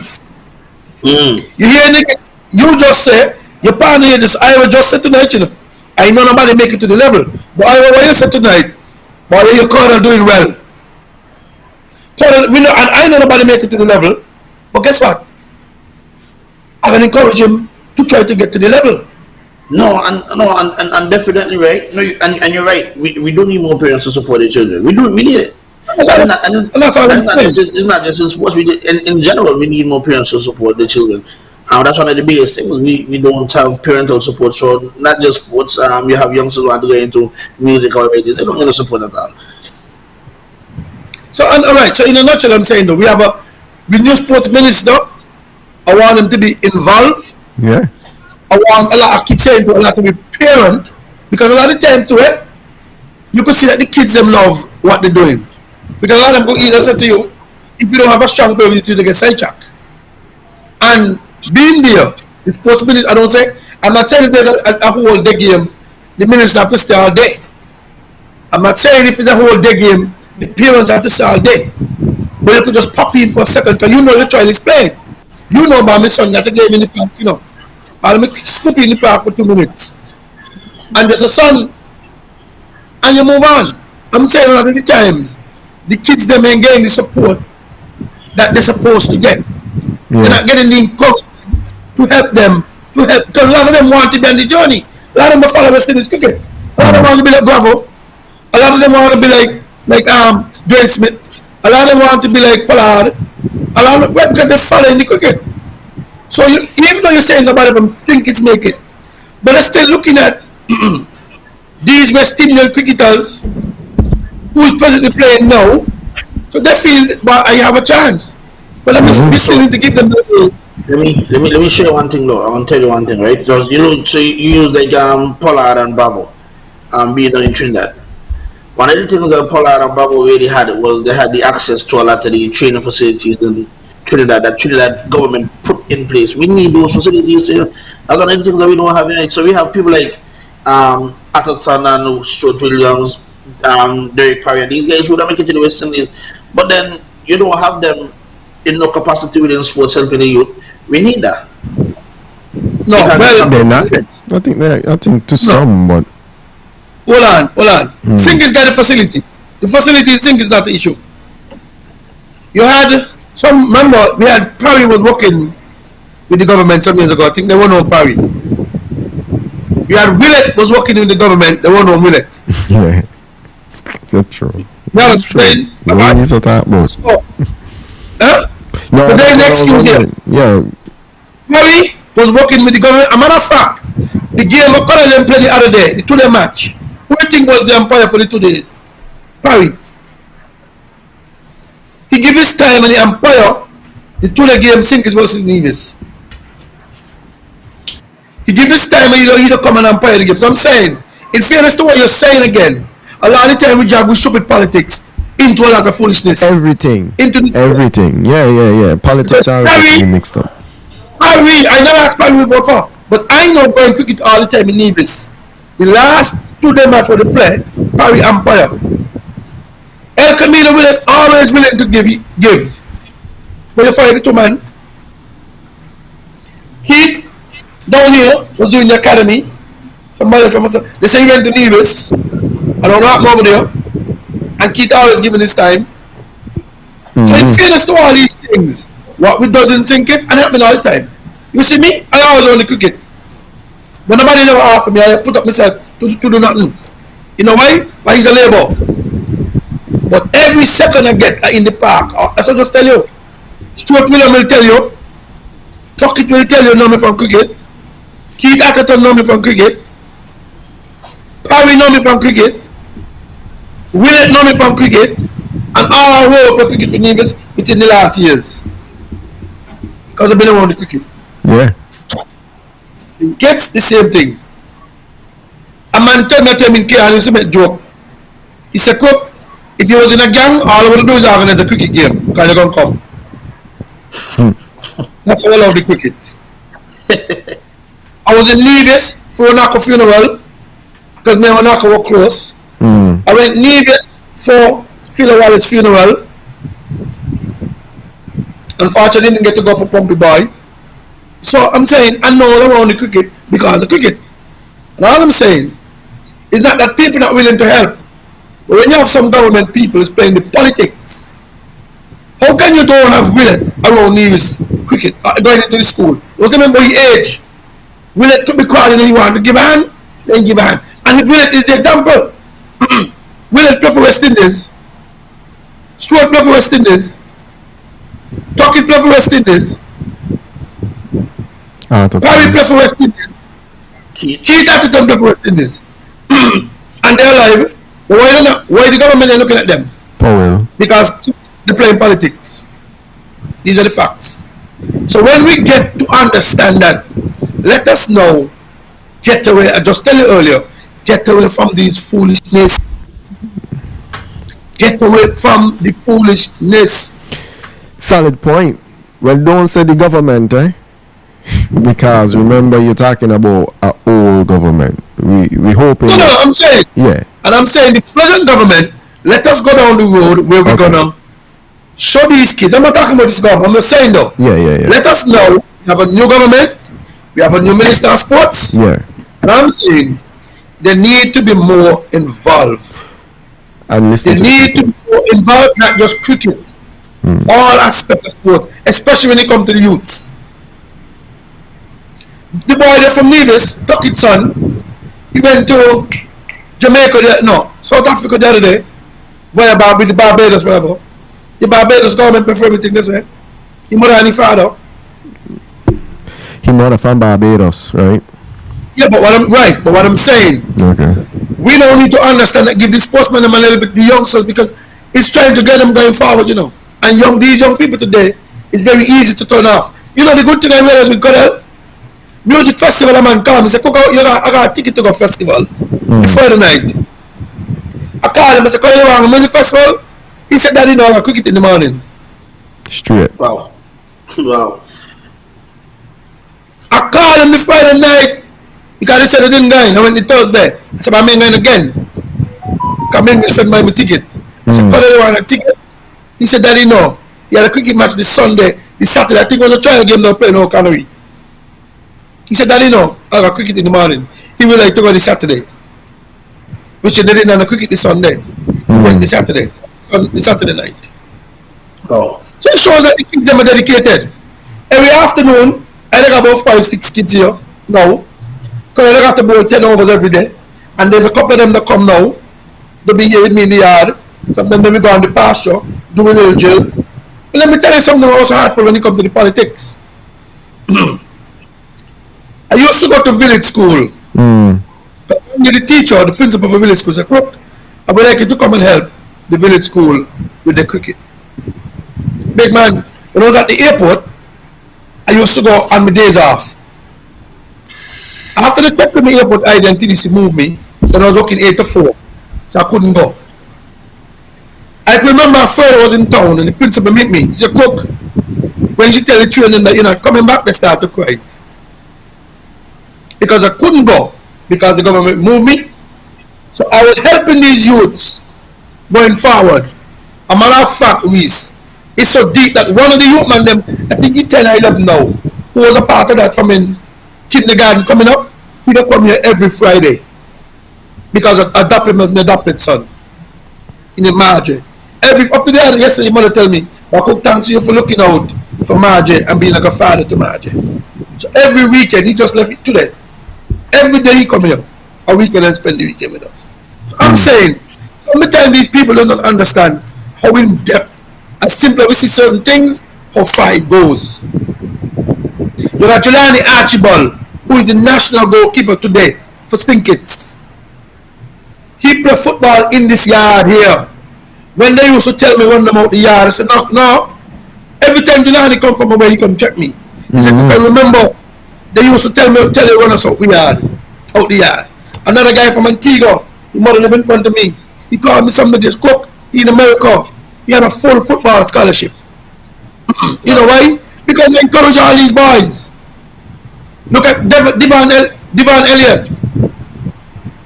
Right in this yard, almost the footballers here. Here was the football yard. That big man today playing national football. So sometimes I keep saying to you guys, when these politicians believe that they're attacking people, they don't realize the impact. You have a lot of people in the federation. Simple as people see it going there. Yeah. Now I sit here right now, I got a bunch of youth. As a matter of fact, one of the youth man them would be here, going Grenada with the Leeward Island under 15 as I speak to you now. He's the wicket keeper. One the youth man who used to be here. He's on the Leeward team to go to Grenada. I just getting information tonight. Well, congrats to you, Curtis. Curtis, take a water break now. Take a water break so you don't mess up your throat. Take a water Yes, break. man. We can pause for our cars. We're pausing for our cars so Curtis could take a sip of water. We don't want his Yes, throat to man. burn out. All right, back up Yes, now. Go man. ahead. Yeah. Yeah, so I'm saying, guys, a lot of it we take for granted is simple. You don't have to be the people at the top all the time. We could do our part in the community because these things will go a long way. So sometimes when people see you doing things behind the scene, my brother, I do a lot of stuff. Mm. You know, I don't talk about it really because it's not something that I want to brag about. Yeah. You're doing it for the love, So not the that people- recognition. Do it for the love, not the likes. Yes. Not the recognition. Because I Yeah. came last week to tell man, he bought tell me I see like a little cricket. And I said we got a little academy here, we do a little thing, you know. And it got along with, so I'm saying all the kids are looking for that little support. Yeah. Somebody just showing them by I said to you, the youth man in front of me here, the man got a full football scholarship, got his Big up. masters. Big up. He was one playing in the yard. You think he played for Antigua national team right now? Big His up, father man. from Antigua. So I'm saying these are the things, my brother. Yes, we might not have this and that, but at the end of the day, that little encouragement that give these kids a drive. Don't want to hear somebody telling them something nice. Don't want somebody to say, man, come on, guy, you could do it. Color get a set of cricket gears the other day. Mm. 3 tips, somebody from the state sponsor him. I drive all the way. I went to Kayan. Because most of the tips are going to be left, because he left-handed, the back left from ball right. Okay. And get a youngster pay the tips. His first helmet what he had, I went some balls there and a bat. Because he don't need it now because he got a new one. While I down there, say a little girl was playing with them. The bat was on the team, the boys. To find out that little girl should have been in the Leeward Island female team. But she took one vaccine and they hampered the little girl because she didn't take the next vaccine. I give her the helmet and I give her the bat from Carter. But that's not something that you don't understand what I'm saying. Should I let And these are the sign it? huh? Should I let him sign it? Yeah, well, you guys still that show. You know, No, let to him sign the sign back it. of it. Trust me, because Yeah. that can be that can be something in the future. Exactly. You know, so I'm saying all in all, a lot of the kids just need a little encouragement. That's why I keep saying when I go on these cricket and these youth man, all the youth man them know me. Mm. Because I always give them an encouragement. I always try to tell them, talk to them like as the father, guys, take your time, but you got a future ahead of you. But it ain't everybody gonna talk to the guys. And these are the things I'm trying to say, that whoever gonna be the minister of sports, these are the kind of little encouragement the kids them need. Especially these young kids. You can't tell me that a kid going where to represent and nobody go up to the airport to see them off. So Curtis, I know you're not looking for a government position, but if you were approached to take a job in the Ministry of Sports, would you accept it? Or whatever I could do to help my brother. Not so much about the job. Whatever I could do to help my country, my king, Yeah. I'm willing to. Well, I mean, we here talking to you. I said, maybe I should have leave sports for last because you're so passionate about the sports. You look like you got more passion for the sports than you have for the politics. I think. Be honest with you, I'm Yeah, going to tell you, my brother, yeah, sport is always. yeah. Well, I know your Sports- kids and then sports. It is, yeah. Well, the kids, for me personally, Yeah, I love kids, I love children. yeah. They're the one who keep me going. That's what I keep telling to you. If I didn't have these 3 kids who I have, my own kids, my brother, Mm-hmm. I believe without children, I might have done flip long time. Yeah, And I take a lot of things that people take for granted when it comes to the kids, my kids, I take it very serious. I'm going to tell you why. What happened the other day? I took them to the pool there in Port Zante the other day. I cut up some watermelon. We spent a day. yeah. And my watermelon dropped. Okay? My youngest son was eating hippies. He said, Daddy, no, don't eat that. Take peace of mind. We went to buy some ice cream. I give me that, kids when they come to ice cream, they don't give it. My daughter eat down the ice cream to another level and she said, Daddy, here, this is for you. Mm-hmm. That, to me, my brother, tick me. That made me feel by that. But yeah, Yeah, me and better, she give it to me. Yeah. You understand? When I drop off my daughter at night time, I cannot turn off unless we hug and I get a kiss. Yeah. Same thing with my son. I just love to see the kids them in the element. Feel you. And a lot about, you know, when it comes to the sports, the same way. Politics, be honest with you, I like the politics, but once cricket and anything is on, nobody tell me about it. That's what I tell them when Nevis, when we had the first match, I was in Nevis. Yeah. I went to Nevis because I said, once my son is involved, not even my son, even before my son started playing cricket, I've been around the cricket. Because I love cricket. So it's nothing to do with my son now playing. He happened to come and be playing. But I always spend time around the cricket and anything I could do to help, especially when it comes to cricket. You need to be in sports. You need to be in sports, Curtis. You need to be in the department. You know, it is what it is. But I will, as I said, I'm willing to help in any way. Not just sports really, but anything I could do to help my country and specifically the kids of this federation. I feel you. Youth and sports is Curtis. I feel you. And I'm not saying that I'm not saying, oh, Curtis work hard for the government, so he should get a job. I'm just talking to you now and just listening to all the ideas, listening to all you done help, like all the people you already help, all the youths you already help, and you could see you have the passion for it. And I feel like a lot of cases we put people without that passion into certain roles and position, and that's why we have these voids, and you know it comes up empty. A man like you in sports right now, Curtis, I know we can see more youths and larger. I mean, even something as simple as the banner for the young lady that went and did well at Carifta. You know, I would have never thought of that, but that's a wonderful idea.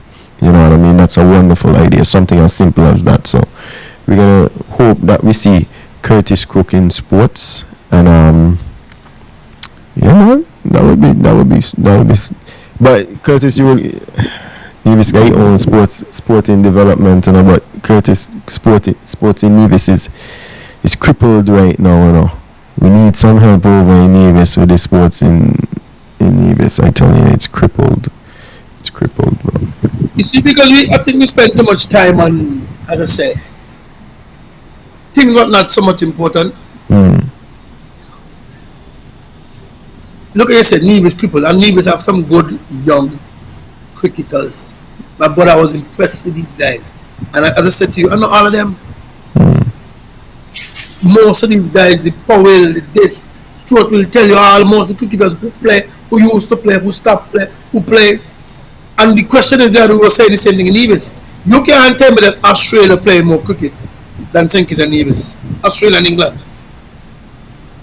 We're supposed to be playing these games on a regular basis. St. Kitts versus Nevis under this. St. Kitts, it's not that difficult to do.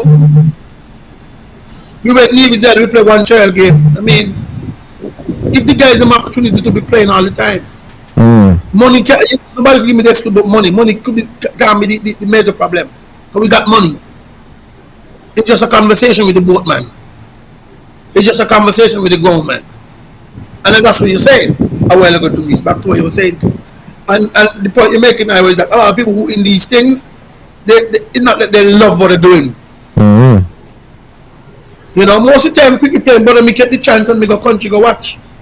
When them youngsters playing, even when Connor wasn't playing, I used to go look at them. That's what I know Phil Wallace. Yeah. And the other Powell son, Ross Powell, or and all these kids. Yeah. Because when they're playing, even before Connell come on the scene, St. Kitts versus Nevis, I gone wherever they're playing, or sometimes I go over Nevis, go watch the game. And these are the things you need to, as I said, some people in the job because you're getting a paycheck, so, okay. But yes, what about beside that? It's not about the money, it's about what you love to do, you know. And that go along, especially how you deal with the kids them too. They look up to you. They feel comfortable talking. You understand what I'm saying? But a lot of us don't even talk to some of the kids them like that. Yes, we're gonna say the ruling. Yes, we're gonna say the unrule, and we expect that. But how you get around to them being ruled? How would you get around to them? By having a discussion, by speaking to them, by seeing them to them one-on-one, tell them boy. I mean, they were in the village, I'm going to sit down and talk to him. The other day, when he went to Nevis, He said to me, "Cook, but time for the little practice in the park, my bowling was better." Yeah. So we need that conversation to with them. Some of us are quick to tell them, "Boy, yeah, how?" A young man passed me over the village. He passed me straight. I called him. I said, "Come here, partner. What's your name?" He tell me. I said, "Where you going?" He said, "Shop." I said, "You pass, you could do him say hello." He said, "What happened if you fall along now? You don't want to help you." He said, "You." I said, "Okay, that's from today when you pass the people, just say good morning. Say good afternoon." He said, "Okay." Simple so. And since that, he ain't vet, you know why? Because I call him cool and calm. Yeah, If I tell him, "But yeah, Yeah, what you yeah. expect him to do?" I'm gonna get a reaction. Yeah, I get that. The energy that you give is the energy you can get back, eh? Okay. That's simple. Yeah. These are the things that tell me quick to jump down the youth man them throat. Yeah. Even them fellas who supposed to be bad man. Me and a lot of them talk. We sit down and discuss. I remember one of them the other day when I was talking to Tim up in the village with that video. He was making the most nice. And when the dust settled, come here, partner. And we had a discussion. Election, then the man come when the motorcade say he want a labor shot. I give him a labor shot. The motorcade there. And he was up and down with a key. I just trying to show you because we had a discussion. Man, try me. Somebody go guy. No, tell him. I make him reason. So some time I keep trying to tell you people. Yes, people might hear me talk.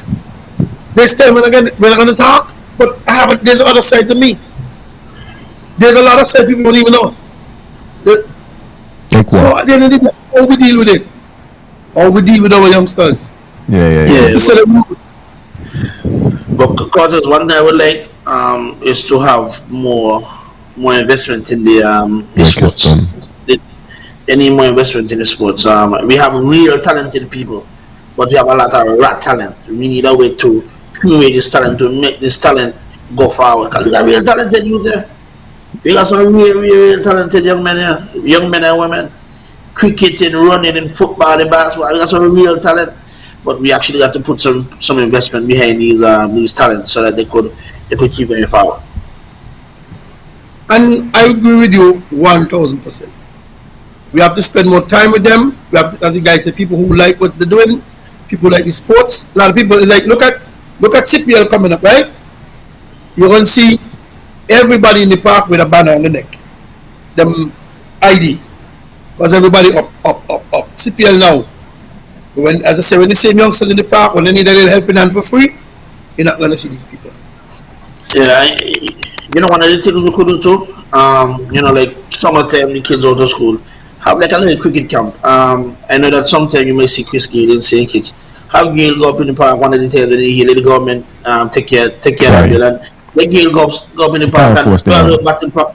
No, well, I'm afraid to speak and see, but I'm having to go up in the park and do a little batting drill with one of these guys. I bring like a Dwayne Bauer who have played for West Indies and is now retired, and have them bat around with the kids and stuff like that. Because when you see somebody who do it, you're gonna be motivated. You want to go to the practice. But King, as I said to you even beside the Babu, we got Bishop Williams, we got the Keith Agaton, we got the Willie who made the Leeward team, the fourth Leeward Island man. But guess what? I just tell you, we're not utilizing them. We didn't go so far. You got Tuckett now, who's presently umpire. Who can even encouraging these youngsters to get into umpiring? You have man like Ramsey, FIFA. Thank you. Ask Ramsey how much time I've been hugging Ramsey, my brother. This is an argument again. How much time I've been telling Ramsey and in St. Kitts, we need a sports show. We got every Monday, Patches Chatting Shoppiness. We got every Thursday, Patches Chatting Shoppiness. A sports show, but guess what? We kill it. Because Patches on the radio on Monday and on Thursday. When? I said the same thing again earlier. For the past years, we ain't got a sports show. All we hear, the sports thing and freedom and ZZ, and that's that. There's no sports show at all. So I just said to you, imagine if you had a sports show where you have a talking show, could have gone on the show, the little batting boy who make the one the Nevis could have been on the show, somebody else could have gone on the show. But guess what? We don't even have that. All we do, we come and freedom name out the scores, and let's get that. Nobody know who is Trey, nobody know who is Tuckett's son, nobody know who is nobody, because there's no sports show. And for the longest while I tell Ramsey that he need to, so Ramsey, he said to me that when the election finished, He's going to come back up with a sports show. But we need these things too. We also need a sports show. We got ZSN in the national radio, and all on the national radio is patches from 8 to 10 chatting foolishness.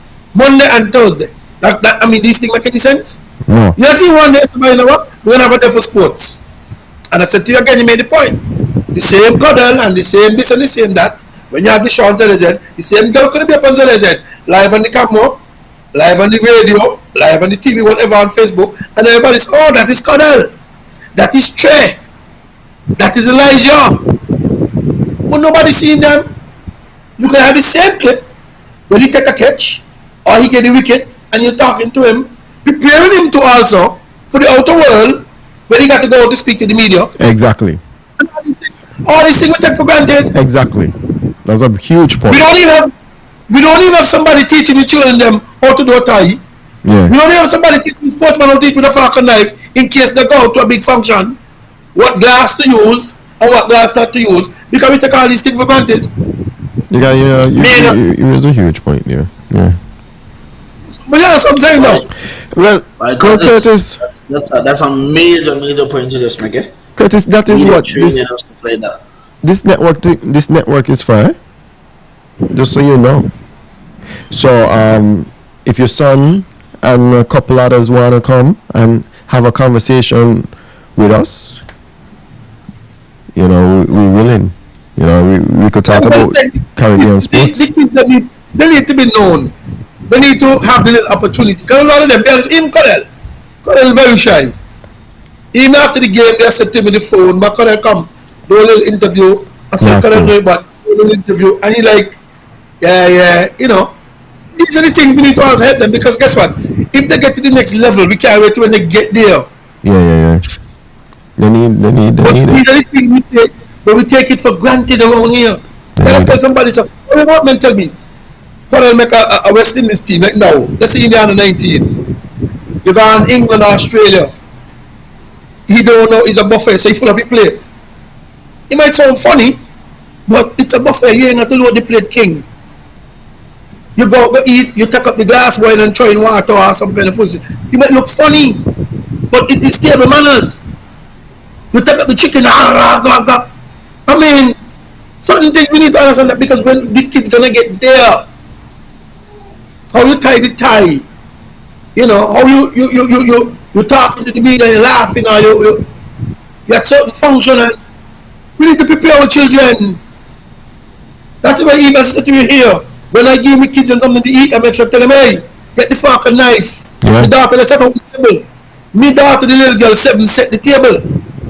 She put out the fork and knife. And before they eat, they have to pray. So it's not a jokiness, because the world is out there ready. You never know, because she's a little quick too. She's a bowler as young as she be. She's 7 years old, she's bowling. But we preparing our children for the outer world, king. When you watch them white people, might not mean disrespect, but to show you, look at how they operate. We need to prepare ourselves, and these are the simple things we're not looking at to the kids them. Yes, you play cricket. What about the other section of that? Our kids gonna handle when a man come with a mic? Shove a mic in your face. They don't know what to do. They never see it before. Yeah, When they get to the level, now is when we gotta start to do all these things, training our children on the way forward, on the way up. I mean, Corel been to England 3 times, so you have an idea what England is like. You've been to Antigua, you have an idea. What about some of the other kids who never really been anywhere? Who never been through a certain kind of level and been around certain things? And most of the time, the man who doing well in sports is all the poor people children. 90% of the kids who doing well in sports, as you just said, the talent they train them is poor people children. The ordinary man, look at me, Corel, I went and feed them there, somebody here about Corel. The man said, the whole set of cricket stuff for Corel. Thanks, man. You get a whole bag. I don't looking for a bag. You get bag, you get boots, you get helmet, you get everything. 2 pack and the whole works. But I would like a lot more other cricketers to end up in the same position. That's why I keep saying, where is our sports program? To showcase our skill, to showcase the kill them talent. So somebody could say, okay then, well let me sponsor Pan with a pair of boots. And because somebody hear me talking, the guy meet me in the park, so he want to give this a bowl of your boots or whatever. But other than that, nobody really showcasing me through them. So we leaving them in the wilderness. And a little stint on the radio go a long way. All I need is a little stint, somebody goes, oh, that's Trey, that's Elijah, that's Preet Son, that's Cordell, that's his. Yeah. But if we not showcase them, how our people here are going to be able to willing to want to help them? True. To help them. And we're leaving them in the wilderness. I mean, these are the simple things also. Here's what I have for you, Curtis. If I'm able to connect with an organization within the Federation of St. Kitts and Nevis that does things like that, that would work on teaching them table etiquette, teaching them to tie ties, things like that. There's one. Would you be willing to get the guys together while we work on getting the entity on our side so that we could actually have it done? Yeah, well, I need to find out who I will got to get the links to whoever. As I said, first the sports minister will got to be. I got to find him, have a discussion about concerning these things. Because I have connections with one out of Nevis. They just recently launched. It's called Boys and Ties. Big up. Where they do things like that, where they take the youngsters out, they teach them how to sit at a table, teach them table etiquette, teach them how to speak, teach them how to tie ties. They also have individuals from the corporate sector come in and speak with them and teach them about different life lessons. So let us know if that's something you'd like us to facilitate for you, and we'll definitely be willing to work on that for you. Yeah, but because and we have a cricket academy, yeah. So they normally go to that. So that could also be true the cricket academy, because we have an academy where them go. Where they got the under 17, the under 15, all that. I think yes could link up with them. I guess I could relay, and then they could just make that be a part of the academy. Because I believe once they're going to the academy, these are the things should also be learned, should be taught in the academy. So what you're saying, yes, it could be possible. Because don't forget, I don't know if you remember a few years ago when you used to play for Leeward, especially Leeward under 19, you had to wear a tie when you're traveling. So that's how we used to be. So you of course have to tie a tie. You know what I mean? And it's unfortunate that we have a lot of youngsters that don't know how to tie ties. And I don't blame that on the cricket academy or the sports or anything like that. I blame that on the parents. I think as parents we need to spend time teaching our kids something like that. So you get back to the point where I was earlier about parent being involved, because these simple things, as I said to you, and I agree, here we go again, that's what I'm saying. And you're right, that's what I said. Sometimes, because even though you're waiting for John to do it, but because even me, as I said to you, my daughter got to set the table. When dinner time, she put out the knife and the fork. So she don't get the idea how the knife and the fork should go and where they should go. So again, it back to what I'm saying. Here we go again with the parents, the mother, the father. But a lot of us as black people take these things for granted, because I don't think we see it as a big deal. Yeah. So it's back to just say yes, you could have it in the academy because to teach them. Yes, we could have, because even somebody, I tell Ike Bola the other day, and somebody tell me the same thing. Try to get Colin in a position where he could learn to speak. And I was talking to Ike about it the other day. And I think that should also be a part of. And I'm going to have a talk to the people with the academy to concerning that. The English Cricket Academy. Because these are some of the things that should be going on, not just cricket, but other stuff. Schoolwork, academy, teaching to do the tie, teaching to have, how to sit at the table when you finish to eat. Sometimes we might take it as nothing. But at the end of the day, these cricketers have got to some very serious bills and these kind of things. Me and you go line when we see them and we eating, that's okay. But you invite me to a session where the governor and the prime minister and certain people at the session, we can't be looking bad. You know what I'm saying? A lot of us not thinking that way. It look embarrassing. We gotta be real. It's not that you're trying to say, oh, you're calling on anybody. But this is the reality of the world. This is the real You in the real thing. You're around a setting where, but you never been before. So you got to prepare yourself. How are you going to deal with it when you get to the set? Imagine you go England, they invite you to the Queen Ball. Because it's the kind of place these cricketers to go. They invite you to the Prime Minister Ball or the Prime Minister dinner. It's not a jokiness. And at the end of the day, you're representing the country. So whatever you do and behave and all these things, who can reflect on? So it's bigger. Remember, 90% of the time at these functions, the cameras is there. The cameras are there rolling. The world is watching. So yes, that's a discussion. The cameras always pick up your mistakes, eh? Thank you. The cameras always catch all your mistakes. Yeah, for sure. You know, Mashanda Pa used to struggle to talk to the media. But still, eh? Okay. Okay. Yeah. Okay. By Curtis.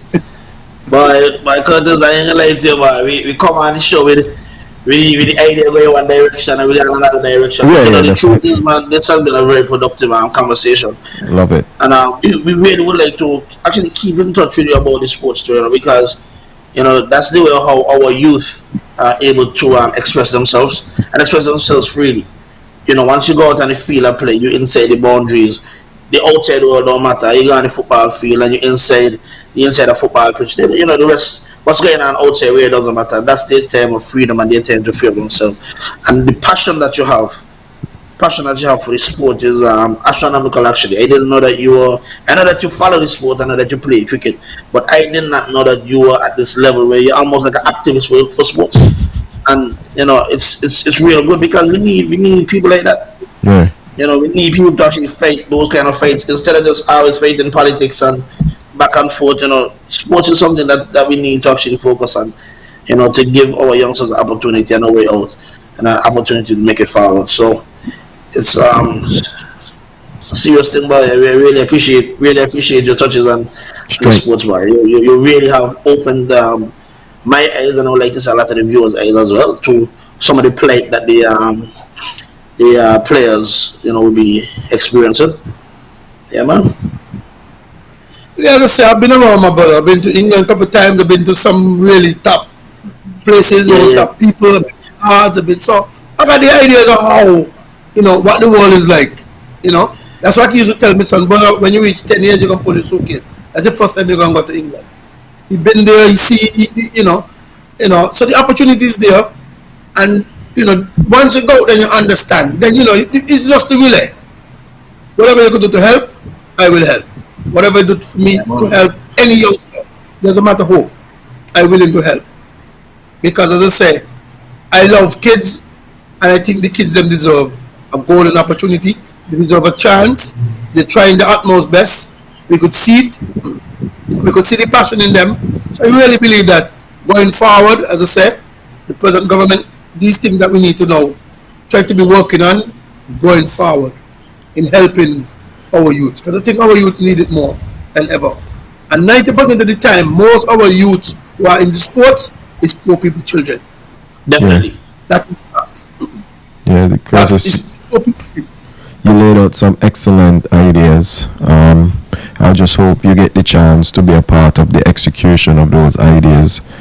Definitely. And Curtis, we're gonna wrap it up now. And we appreciate you stopping by. You're always welcome. We're going to reach out to you again. Definitely when we're going to be having a conversation on Caribbean sports, we know Curtis Cook has to be on the talk. The real talk. Because there is no way with a man as passionate as you is not going to be involved in that conversation. And I realize a lot of the things that you mentioned, you were looking at the Caribbean as a whole. So I guess you have a broad perspective of what's going on in the region. Hold on, Ira. There's one question that somebody asked that I forgot to ask. This was way back, bro. This was actually when we were talking about, we started talking about the election and stuff like that, and I promised the person I was going to ask. Okay. The question was, do you plan to write a book with all the stories and knowledge you have? Nah. You know what, my brother? Yeah, I laugh. Well, I laugh because I said that to somebody the other day Mm. when I had the inauguration going on. I said, boy, I believe I need to write a book about the election, well, the last 7 years, about politics. So that's why I laugh. It crossed my mind the other day. You know, what I've been through, you know, the whole, not just the 7 years of the making of what happened with the Labour Party. Mm-hmm. Thing was with Labour was what thing was happening, including the present government. And I said that to somebody, but I believe I need to write a book. Because there's a lot to the story. A lot of people does not. How you get there? What was the fight for him to get there? You know, it's a whole yo. It is something that I said that to somebody. So it's something the person in mind. I did say that to a couple of people. I see what I need to write. Reese, you know that was the conversation we were planning to have tonight, right? But the sports took over big time, and we're not upset at all with that. I'm definitely excited about the sports. Yeah, definitely. And you know, of course, Curtis has been with us for some, has been a supporter of the show for some time. He has been on the show multiple times. For everybody that watched the election night coverage, a lot of the information that we were getting came directly from Curtis. Yeah. You know, I was speaking with Curtis from time to time, and Curtis was giving me a lot of information. So, Curtis, blessings, man, and thank you for accepting another invitation. You know, being here. You know, really appreciate you, man. Really, really appreciate you. Man, anytime, you know, thank you. Once you call me, doesn't matter. Whatever I do, I give you guys. And that talk and getting you a real talk shot, man. Got to get a real talk shot for you. Yeah, no problem. Now that the place open up again, touchdown, so we're gonna have to link up, and I'll bring the shot and present it to you in person. Man, that's easy. I'm easy going. I'm easy to find. Once you drop on the airport, just ask somebody for Curtis Cook. Yeah. I'll bring it to Curtis and present it. We're gonna have to vegetate that too. Yeah, man. No problem. I appreciate that. Research, before we go, I just wanna wish a support of ours. You know, happy birthday. Yeah, so happy birthday to you, Adele. I know it's probably a happy belated birthday, blessed earth strong, but better late than never. And today is Monday, we didn't have any show yesterday, so Curtis, thank you for stopping by. I know you had all your red shirt today in your background, but we went.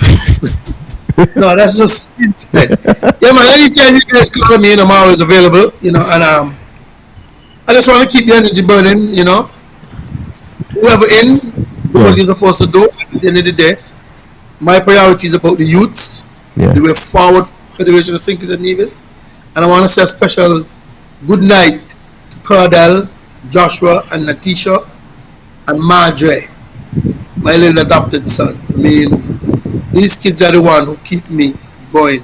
Yeah. When I see the daughter said to me the other day, I got 3 brothers, Cardell, Joshua, and my adopted brother, Marjorie. It's coming from, I tell you, these kids are deep. Let's not underestimate them. Yeah, man. They understand what's going on, and we can't take them lightly. Speak volumes about you. I want to say a very special good night to all these my kids and all the other kids around my community and in the Federation of Sinkers and Nevis.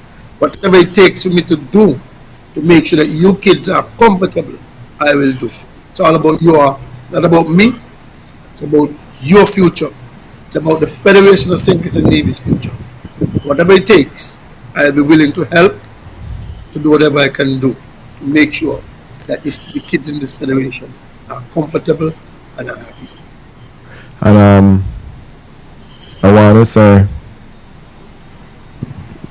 to you, Curtis, I know you're going to keep the same energy, and I think as a supporter of the present government,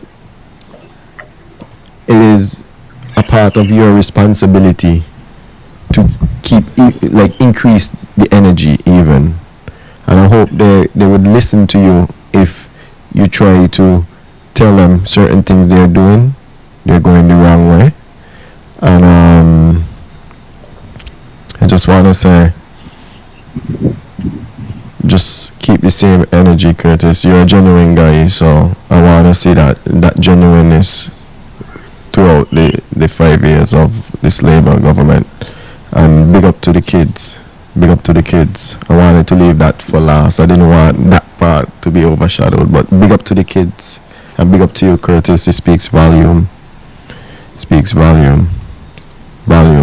When you said that a lot of what you're seeing in the kids is a reflection of you, right? The person that you are. We have to realize that we as parents, a lot of what our kids display is a reflection of us and the way how we teach them. So you have to say big up to you, Curtis.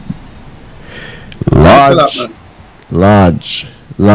Well, we're gonna bounce off tonight. Thanks again to Curtis. Tomorrow is the topics. So you don't know, the topics is gonna be hitting on the SKN vibe, the SKN politics, the SKN situations.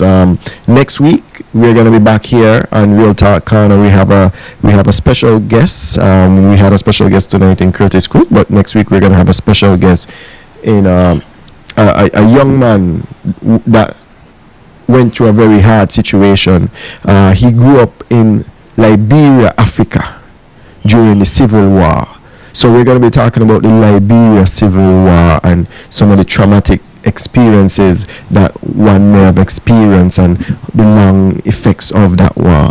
And so tune into that. That's promising to be a very interesting topic and a very interesting conversation. Trust me, you don't want to miss that one. Reese, I'm gonna let you take us out. Yeah, man, we'll try about a year, don't know. You've been here with us for some time, and we want to say thank you to Curtis. Curtis, big up yourself. To the viewers, big up ourselves, man. Sticking it out with us, we really appreciate you guys. And like I was saying, the topics is tomorrow night, I'll be back next week, Monday. We'll be taking a virtual trip over to Liberia.